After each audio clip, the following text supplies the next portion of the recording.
Hello everyone.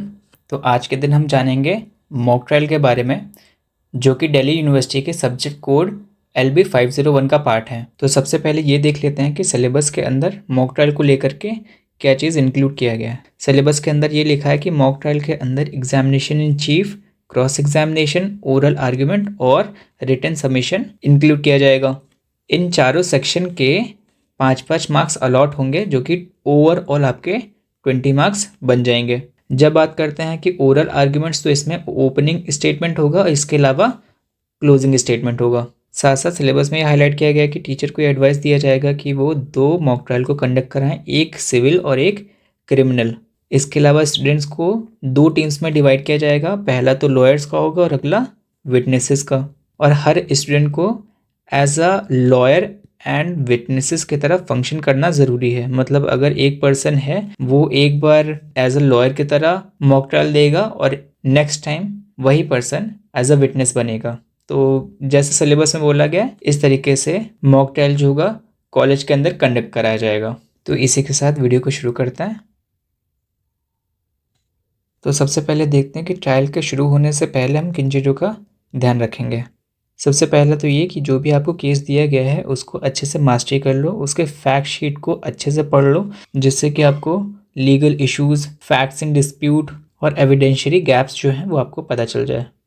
इसके साथ साथ आपको ये अवेयरनेस होनी चाहिए कि आपके क्या स्ट्रेंथ्स हैं और आपके क्या वीकनेसेस हैं। इसके अलावा आपको काउंटर आर्ग्यूमेंट्स को एंटिसिपेट करना होगा, आपको गेस करना होगा कि कौन से आर्ग्यूमेंट्स आपसे पूछे जा सकते हैं, जिसके अगेंस्ट में आप काउंटर आर्ग्यूमेंट्स प्रिपेयर करके रखोगे। ये यूजुअली आपके वीकनेसेस के बेसिस पे प्रिपेयर किया जाता है। इसके अलावा जितने केस लॉज हैं, स्टैट्यूटरी प्रोविजंस हैं या किसी रेलिवेंट सेक्शन जो कि किसी प्रोसीजरल लॉ की बात कर रहे हैं, उन सभी को आप बहुत थॉरली प्रिपेयर करके जाओ, जिससे कि आपका लीगल नॉलेज जो है वो वहाँ पे एग्जिबिट हो सके, साफ साफ पता चल सके कि आपके पास decent amount of legal awareness है रिगार्डिंग योर केस। इसके अलावा अगर आपको अलाउ किया जाता है तो आप साइटेशंस को ऑर्गेनाइज करके रखो एज अ केस कंपीडियम, जिसमें पूरी की पूरी कंपाइलेशन हो कि आप किस आर्ग्यूमेंट को अपने फेवर में रखने के लिए कौन से साइटेशंस या कौन सी अथॉरिटीज़ को साइट करोगे। इस तरह आप अपने केस को स्ट्रेंथन कर सकते हो, क्योंकि प्रैक्टिकल सिनेरियो में कई बार इवन एप्लीकेशन या केस को एडमिट करने के लिए जजेस साइटेशन की डिमांड कर लेते हैं। तो अगर इस केस में आपके पास रेलिवेंट साइटेशंस होंगी अलग अलग केसेस के लिए या अलग अलग आर्ग्यूमेंट्स के लिए, तो वो आपके लिए काफ़ी ज़्यादा अच्छा रहता है, specially in real court room practice. इसके अलावा विटनेस प्रिपरेशन के लिए आपको सबसे पहले ही अपने ड्राफ्ट बना करके रखना है कि आपको एग्जामिनेशन इन चीफ में कैसे क्वेश्चन पूछने या क्रॉस एग्जामिनेशन के लिए कौन कौन से क्वेश्चंस पूछना है। एग्जामिनेशन इन चीफ के अंदर यूजुअली ओपन एंडेड क्वेश्चन पूछे जाते हैं और क्रॉस एग्जामिनेशन के अंदर लीडिंग क्वेश्चन पूछे जाता है। इनको हम डिटेल में थोड़ी देर में भी कवर करेंगे। इसके अलावा विटनेस प्रिपरेशन के अंदर मॉक रिहर्सल आप पहले कंडक्ट करा लो, क्योंकि बहुत बार ऐसा होता है कि विटनेस जो होते हैं अपनी कंसिस्टेंसी मेंटेन नहीं कर पाते जब भी उनसे क्रॉस क्वेश्चनिंग करी जाती है। और रियल कोर्ट रूम प्रैक्टिस में कई बार देखा जाता है कि एक्यूज से या विक्टिम से जब भी कोई क्वेश्चन पूछे जाते हैं तो वो अपनी कंसिस्टेंसी को मेंटेन नहीं कर पाते और बहुत बार आर्ग्यूमेंट्स अपने ही अगेंस्ट में दे देते हैं। तो इसलिए ये बेनिफिशियल हो जाता है किसी भी एडवोकेट के लिए कि अगर वो मॉक रिहर्सल कराते हैं, जो भी विटनेसेस हैं, एक्यूज है या अदर पार्टीज जिसमें विटनेसेस भी इंक्लूड हैं, तो हर कंडीशन के अंदर ये लोग अपने आर्गुमेंट्स की कंसिस्टेंसी और लॉजिकल रीजनिंग को सस्टेन कर सकें। इसके अलावा जो भी डॉक्यूमेंट्री या मटेरियल एविडेंसेस को यूज़ किया जा रहा है, क्या उसको क्लियरली लेबल किया जा रहा है, जैसे पिटिशनर 1 को P1, पिटिशनर 2 को P2, इसी तरीके से डिफेंडेंट 1 को D1, डिफेंडेंट 2 को D2, इस तरीके से लेबल करना बहुत ज़्यादा ज़रूरी होता है। इसके अलावा ये चीज़ क्लियर होना चाहिए कि कौन से ऐसे एविडेंसेस हैं जो कि एडमिसिबल हैं आपके BSA के एक्ट के अकॉर्डिंग, या पुराने केसेस हैं तो वो एविडेंसेस एक्ट के बिहाफ पे डिसाइड किए जाएंगे, जिसमें आपके डॉक्यूमेंट्री प्रूफ, इलेक्ट्रॉनिक प्रूफ या कोई अदर सब्सटैंशियल प्रूफ। तो इस चीज़ का आपको ज़रूर ध्यान रखना है कि कौन से एविडेंसेस आपके एडमिसिबल होंगे, कौन से एविडेंसेस आपके एडमिसिबल नहीं है। इसके अलावा जितने भी फाउंडेशनल क्वेश्चन होते हैं वो आप पहले से बना करके रखो, क्योंकि फाउंडेशन क्वेश्चन ही कहीं ना कहीं एविडेंसेस के इंपॉर्टेंस को बता रहा होता है। तो कोशिश करें कि आप फाउंडेशनल क्वेश्चन को पहले प्रिपेयर करके रख लो। इसके बाद बारी आती है आपके कोर्ट रूम परफॉर्मेंस की। जहाँ पे आप अपने एडवोकेसी स्किल को एग्जिबिट कर सकते हो, उसको एग्जीक्यूट कर सकते हो। यहाँ पे आपको इस चीज़ पे ध्यान देना होगा कि जब भी आप किसी बेंच को एड्रेस करते हो तो आपके वर्ड्स क्लियर होने चाहिए। इसके अलावा आप पोलाइट और कॉन्फिडेंटली पेश आओ। इसके अलावा आपको कोर्ट रूम एटिकेट्स को प्रॉपरली मेंटेन करना होगा, जिसमें जब भी आप आर्ग्यूमेंट्स दोगे तो आप जज को ही एड्रेस करोगे। इसके अलावा आर्ग्यूमेंट्स देते टाइम में आप खड़े हो जाओ। इसके अलावा किसी भी प्रकार का अननेसेसरी इंटरप्शन आपको अवॉइड करना है। जो भी आपको सबमिशन देना होगा वो लॉजिकली स्ट्रक्चर्ड होने चाहिए। तो जब बात करते हैं स्ट्रक्चर की, तो स्ट्रक्चर में सबसे पहला तो आपके फैक्ट की पूरी समरी होनी चाहिए। इसके अलावा लीगल इश्यूज़, और इसके अलावा जब भी आप आर्ग्यूमेंट दोगे तो जो भी स्टैट्यूटरी प्रोविज़न है, जो भी प्रेसिडेंट्स आप मेंशन कर रहे हो उसको प्रॉपरली साइट करो, उसको प्रॉपरली एक्सप्रेस करो। लेटर ऑन आपको प्रेयर या रिलीफ को मेंशन करना है। इसी के साथ आगे बढ़ते हैं। तो जब बात करते हैं एग्जामिनेशन टेक्निक की, तो एग्जामिनेशन बेसिकली 3 प्रकार के हो सकते हैं। सबसे पहले एग्जामिनेशन इन चीफ, फिर क्रॉस एग्जामिनेशन, और तीसरा होता है re examination. Examination in chief का पर्पज़ ये होता है कि जो भी विक्टिम है, एक्यूज़ है या विटनेस है, उसके पॉइंट ऑफ व्यू से स्टोरी को जाना जा सके। और इसी वजह से एग्जामिनेशन इन चीफ के अंदर लीडिंग क्वेश्चंस को अवॉइड किया जाता है और ओपन क्वेश्चन ही पूछे जाते हैं, जिससे कि जो भी पर्सन है वो अपनी स्टोरी को नैरेट कर सके, जिससे हमको सबसे पहले तो उस पर्सन के पॉइंट ऑफ व्यूज़ पता चल जाए। दूसरा है कि जो भी इवेंट्स हुए हैं क्रोनोलॉजिकल ऑर्डर में हमको ये पता चल जाए। इसके अलावा कोई अदर मटेरियल फैक्ट जो है उसके बारे में भी पता चल जाए। और क्रॉस एग्जामिनेशन में लीडिंग क्वेश्चंस पूछे जाते हैं, जिससे कि जो भी कॉन्ट्रडिक्शंस हो रहे हैं उनको एक्सपोज किया जा सके, और इसके अलावा जिससे भी क्वेश्चन पूछा जा रहा है उसको डिस्क्रेडिट किया जा सके। और क्योंकि क्रॉस एग्जामिनेशन में लीडिंग क्वेश्चन पूछे जाते हैं, इसीलिए कोशिश ये करना होता है कि जो क्वेश्चंस होंगे वो छोटे होने चाहिए, जिससे कि जिससे भी क्वेश्चन पूछा जा रहा है वो किसी भी क्वेश्चन को लेकर के कंफ्यूज ना हो जाए।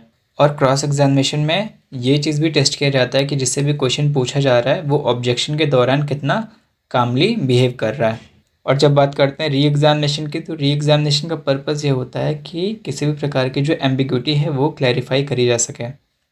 और री एग्जामिनेशन पे इस चीज़ का ध्यान रखा जाता है कि जो भी क्रॉस एग्जामिनेशन में क्वेश्चन पूछे गए थे बस उन्हीं इश्यूज़ के ऊपर क्वेश्चन पूछा जाए।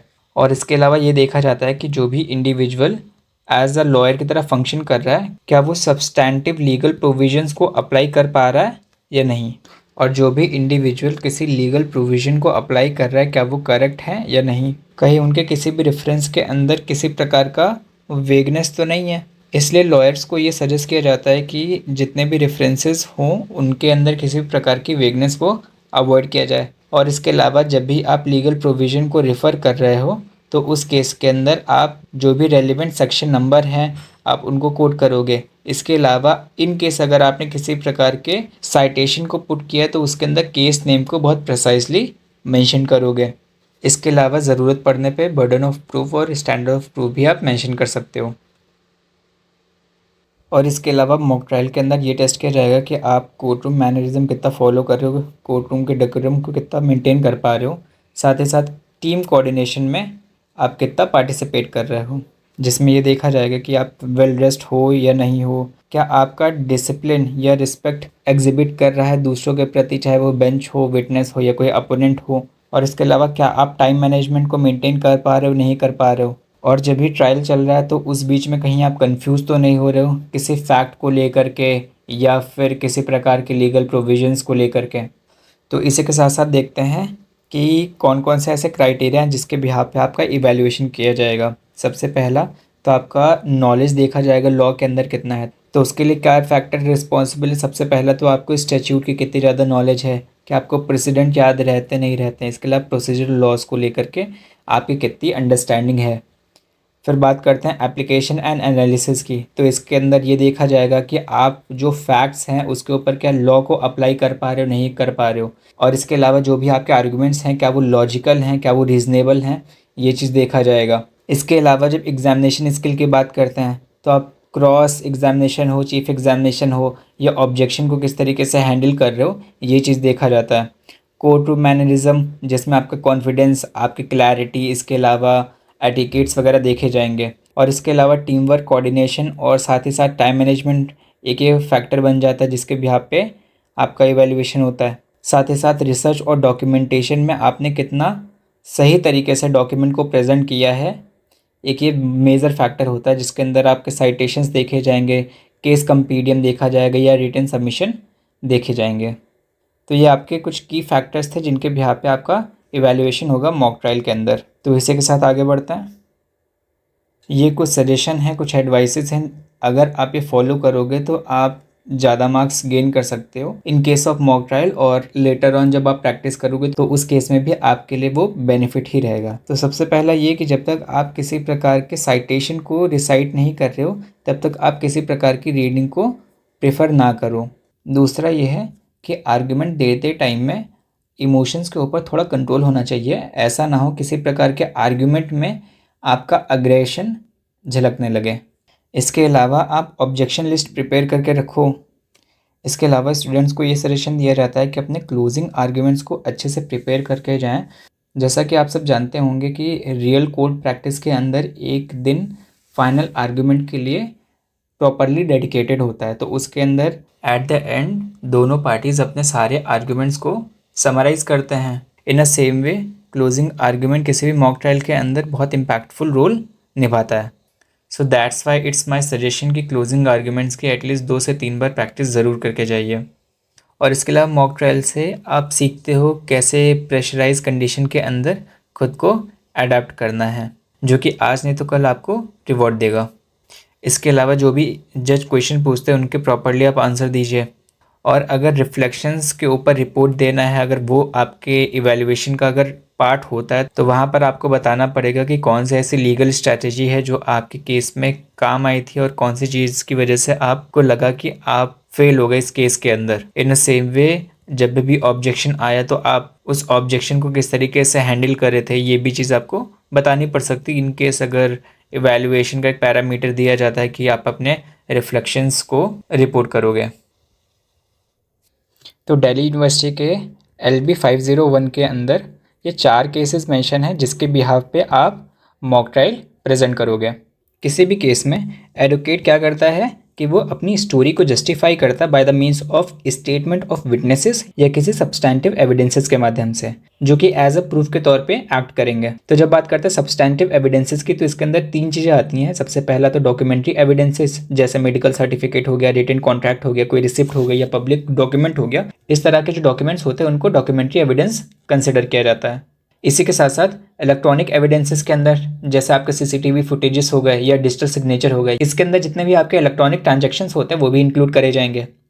इसके बाद में जब बात करते हैं मटेरियल ऑब्जेक्ट या किसी फिजिकल एविडेंसेस की, तो सपोज कोई अगर क्राइम हुआ तो क्राइम के अंदर जो भी वेपन यूज होता है वो आपका मटेरियल ऑब्जेक्ट हो जाएगा। इसके अलावा अगर कोई एक्सीडेंट हुआ तो उसके अंदर जो भी व्हीकल डैमेज हुई है तो इम्पैक्ट जो होंगे वो एज अ फिजिकल एविडेंसेस की तरह कंसिडर किए जा सकते हैं। तो जब सब्सटैंटिव एविडेंसेस की बात करेंगे तो डॉक्यूमेंट्री हो सकता है, इलेक्ट्रॉनिक होगा या कोई मटेरियल ऑब्जेक्ट या फिजिकल एविडेंस। तो सब्सटैंटिव एविडेंसेस या स्टेटमेंट ऑफ विटनेसेस कलेक्टिवली कहीं ना कहीं प्रूफ होते हैं जो कि कोलैबोरेट किया जा सकता है to know the real story, या फिर जो भी एडवोकेट अपनी स्टोरी बताना चाह रहा है या रिप्रेजेंट करना चाह रहा है। तो इसी के साथ आगे बढ़ते हैं। तो मॉक ट्रायल का क्या पर्पस होता है कि स्टूडेंट्स के अंदर आर्गुमेंटेशन स्किल्स को डेवलप किया जा सके, स्पेशली क्वेश्चनिंग स्किल को, क्योंकि art of questioning argumentation skill का इंटीग्रेटेड और बहुत क्रूशियल पार्ट है।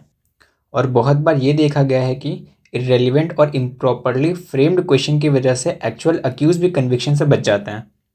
तो जब बात करते हैं क्वेश्चनिंग का पर्पस क्या होता है, तो सबसे पहला पर्पस ये है कि ये स्टोरी के अंदर गैप फिल करता है। इसके अलावा जितने भी कन्फ्लिक्ट ऑफ इंटरेस्ट होते हैं उसको आइडेंटिफाई करना होता है, तब क्वेश्चनिंग का यूज़ किया जाता है। इसके अलावा पार्टी की स्टोरी को जस्टिफाई करने के लिए भी क्वेश्चनिंग का प्रयोग किया जा सकता है by the medium of collaboration of proof. इसके अलावा एम्बिग्विटी को क्लैरिफाई करने के लिए भी क्वेश्चनिंग का प्रयोग किया जाता है। फिर जब बात करते हैं कि एडवोकेट्स किस तरीके से क्वेश्चनिंग का यूज़ करते हैं, तो इसके 2 मेथड होते हैं। सबसे पहला होता है कंस्ट्रक्टिव पर्पसेस के लिए और दूसरा होता है डिस्ट्रक्टिव पर्पसेस के लिए। तो ऐसे क्वेश्चंस जो कि फेवरेबल फैक्ट्स को हाईलाइट किए जा रहे हैं किसी भी एडवोकेट के द्वारा, तो ऐसे क्वेश्चंस को ये कंसिडर किया जाता है कि उनका पर्पस जो है वो कंस्ट्रक्टिव पर्पस है। इन अ सेम वे, अगर कोई क्वेश्चन किसी भी पर्सन के क्रेडिबिलिटी को या उसके क्रेडेंशियल्स को डिस्ट्रॉय करते हैं तो उस केस के अंदर उन क्वेश्चंस का जो पर्पस है वो हो जाएगा डिस्ट्रक्टिव पर्पस। तो इसी के साथ आगे बढ़ते हैं। आप जानते हैं कितने टाइप के क्वेश्चन होते हैं जो कि किसी एडवोकेट के द्वारा पूछे जाते हैं वाइल आर्गुमेंट। आर्गुमेंट्स में बेसिकली नॉन लीडिंग क्वेश्चन पूछे जाते हैं और लीडिंग क्वेश्चन पूछे जाते हैं। नॉन लीडिंग क्वेश्चन यूजुअली आपके एग्जामिनेशन इन चीफ के अंदर पूछा जाएगा।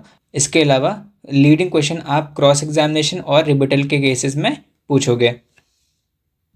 जब बात करते हैं नॉन लीडिंग क्वेश्चन के, नॉन लीडिंग क्वेश्चन ऐसे होते हैं जो कि ओपन क्वेश्चन होते हैं। तो इसका ये पर्पस होता है कि जिस पर्सन से क्वेश्चन पूछा जा रहा है वो अपने पॉइंट ऑफ व्यू से पूरी की पूरी स्टोरी को नरेट कर सके। इसमें यूजुअली जो क्वेश्चन शुरू होते हैं वो WH क्वेश्चन हो सकते हैं, जैसे व्हाट, व्हाई, व्हेन, वेयर, इस तरीके से। इसके अलावा हाउ क्वेश्चन या डिस्क्राइब के बारे में जब भी पूछेंगे तो उसमें जो पर्सन होता है वो अपनी स्टोरी को नरेट करता है। इसके अलावा एक्सप्लेन, इलैबोरेट और इसी तरीके से जिसमें किसी भी प्रकार से एक पर्सन को ये अपॉर्चुनिटी मिलती है कि वो अपनी स्टोरी को नरेट कर सके, उसको नॉन लीडिंग क्वेश्चन कहे जाता है। वहीं पे लीडिंग क्वेश्चन ऐसे क्वेश्चन होते हैं जो कि क्लोज क्वेश्चंस होते हैं। क्लोज क्वेश्चन बेसिकली किसी ना किसी आंसर को सजेस्ट कर रहे होते हैं और इन जनरल ऐसे क्वेश्चन की शुरुआत ऐसे होती है कि इज़ इट करेक्ट, उसके बाद अपना क्वेश्चन पूछा जा रहा है, या डू यू एग्री, उसके बाद आप अपना क्वेश्चन पूछोगे। तो इस तरीके से नॉन लीडिंग क्वेश्चंस पूछे जाते हैं। एक छोटे से एग्जाम्पल के थ्रू एक बार डिफरेंशिएशन देख लेते हैं कि लीडिंग क्वेश्चन और नॉन लीडिंग क्वेश्चन किस तरीके से डिफरेंशिएट होते हैं। For example, where were you on the Sunday, ये एक नॉन लीडिंग क्वेश्चन है जिसमें सामने वाला जो पर्सन है वो अपनी स्टोरी को नरेट कर सकता है। वहीं पे जब बात करेंगे लीडिंग क्वेश्चन की तो इसका एग्जाम्पल क्या हो सकता है, whether you were with ABC person on the Sunday. तो ये जो क्वेश्चन हो गया जब किसी स्पेसिफिक किसी चीज़ के बारे में पूछा जा रहा है तो ये कैसा हो जाएगा, लीडिंग क्वेश्चन हो जाएगा। और जब बात करते हैं प्रिकॉशंस की तो नॉन लीडिंग क्वेश्चन के अंदर ये प्रिकॉशन लेना होता है कि कभी भी जो पर्सन नरेट कर रहा है अपनी स्टोरी उसको इंटरप्ट नहीं करना है। इसके अलावा जब प्रिकॉशंस की बात करते हैं in case of the leading questions, तो इस केस के अंदर हमको इस चीज़ का ध्यान रखना है कि हम ऐसे क्वेश्चंस ना पूछें जिनका आंसर हमको पता ही नहीं है। दूसरा ये होता है कि हमको जो भी आंसर चाहिए अगर हमको वो चीज़ नहीं मिल रहा है तो बार बार क्वेश्चंस को रिपीट नहीं करना, क्योंकि होता क्या है कि कई बार जब क्वेश्चन रिपीट करोगे और वो डिज़ायरेबल आंसर नहीं मिल रहा है तो सामने वाला भी अवेयर हो सकता है, या तो फिर ये हो जाएगा कि आप सामने वाले पर्सन को मैनिपुलेट कर रहे हो एक स्पेसिफिक आंसर को निकलवाने के लिए। तो ये कहीं ना कहीं एक बेकार इमेज भी बनाता है कि बिना प्रूफ के आप अननेसेसरी मैनिपुलेट कर रहे हो किसी पर्सन को कि वो एक सर्टेन स्टेटमेंट दे दे। और इसके अलावा आपको ये पता होना चाहिए कि किस समय आपको क्वेश्चंस पूछना बंद करना है। जैसे आपको जब पता चल जाए कि हाँ सर्टेन डेटा हमको मिल गया जिसके बिहाफ पे कोर्ट ये इन्फर कर सकती है कि ये एक्शन हुआ है या नहीं हुआ है, तो उस केस में जब आपको सफिशिएंट डेटा मिल जाए तो आपको क्वेश्चन पूछना बंद कर देना चाहिए। क्योंकि अननेसेसरी का अगर क्वेश्चन को और एक्सटेंड करोगे तो हो सकता है कि जो आप कोर्ट को नरेट करना चाह रहे हो वो आप चीज़ नरेट ना कर पाओ। हो सकता है कि स्टेटमेंट देने वाला व्यक्ति आपकी स्ट्रैटेजी को समझ जाए और इसकी वजह से वो अपने आर्ग्यूमेंट्स को या तो एम्बिगुअस बना दे या तो डिनाई कर दे किसी भी एक स्पेसिफिक स्टेटमेंट जो कि आपके फेवर में हो सकता था, और अपने आर्ग्यूमेंट्स को रिवर्स कर ले। आई होप आपको चीज़ें समझ आ गई होंगी। तो इसी के साथ ये वीडियो यहीं समाप्त करते हैं। बहुत बहुत धन्यवाद।